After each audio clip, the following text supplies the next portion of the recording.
সাবেক president Donald ট্রাম্পের বিরুদ্ধে হাসমানি মামলার দ্বিতীয় সপ্তাহের শুনানি শুরু হয়েছে। মঙ্গলবার সকালে নিউ ইয়র্ক সিটির ম্যানহাটানে শুনানির এক পর্যায়ে অংশ নেন সাবেক প্রেসিডেন্ট। এদিন গ্যাগ অর্ডার লঙ্ঘনের দায়ে ট্রাম্পকে $9,000 জরিমানা করা হয়।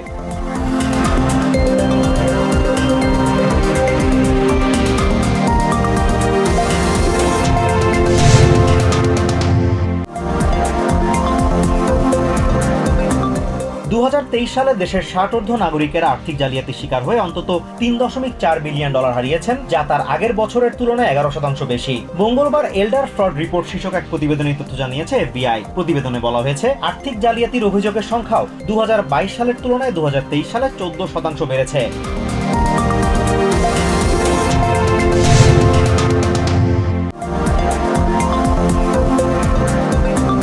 টেক্সাসের টর্নেডোর আঘাতে বাড়ি বিধ্বস্ত হয়ে এক পুলিশ কর্মকর্তা ও তার স্ত্রী গুরুতর আহত হয়েছেন। সোমবার স্টেটের ট্রিনিটি কাউন্টিতে ঘটনা ঘটে। আহত পুলিশ কর্মকর্তা কনরো পুলিশ ডিপার্টমেন্টের লেফটেন্যান্ট জেমস ওয়েলার। সিপিডি জানিয়েছে, তার কয়েকটি অস্ত্রোপচার সম্পন্ন হয়েছে এবং সুস্থ হয়ে উঠতে বেশ কিছুদিন লাগতে পারে।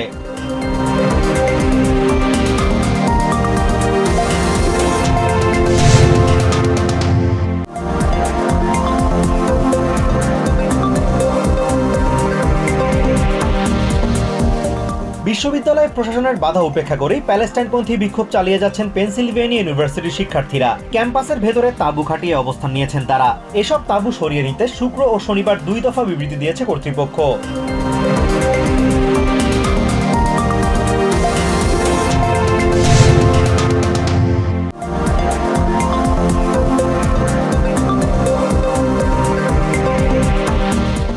গাজায় যুদ্ধবিরতির পথে হামাসকে একমাত্র বাধা বলে মনে করছেন স্টেট সেক্রেটারি অ্যান্টনি ব্লিনকেন। সোমবার সৌদি আরবে ওয়ার্ল্ড ইকোনমিক ফোরামের এক আলোচনায় তিনি দাবি করেন, যুদ্ধবিরতির জন্য ইসরায়েল খুবই উদার একটি প্রস্তাব দিয়েছে।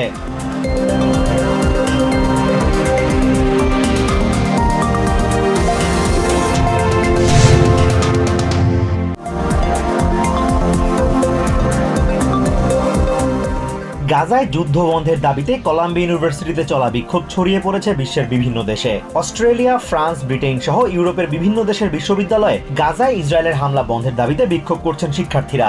লেবাননের বিভিন্ন বিশ্ববিদ্যালয়ের শিক্ষার্থীরাও একই দাবিতে বিক্ষোভে নেমেছে।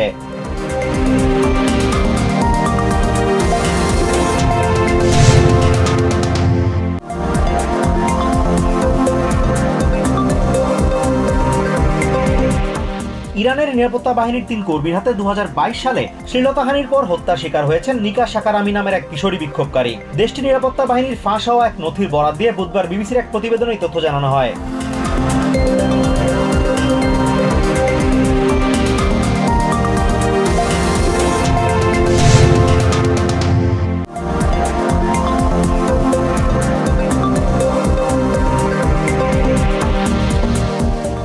বাফেলোতে 2 বাংলাদেশিকে হত্যার ঘটনায় গ্রেফতার 31 বছর বয়সী ডেইল ও কামিংসের বিরুদ্ধে অভিযোগ গঠন করা হয়েছে।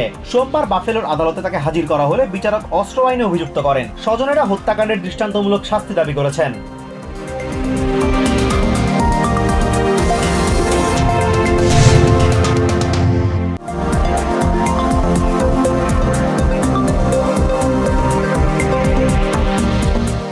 টানা তাপপ্রবাহের পর আগামী 2 মে ঢাকায় বৃষ্টি হতে পারে। এরপর 3 মে থেকে দেশ জুড়ে টানা কয়েকদিন বৃষ্টিপাত হওয়ার সম্ভাবনা রয়েছে বলে জানিয়েছে দেশটির আবহাওয়া অধিদপ্তর। এ সময় দেশের তাপমাত্রা সহনীয় পর্যায়ে নেমে আসতে পারে বলে জানাচ্ছে তারা।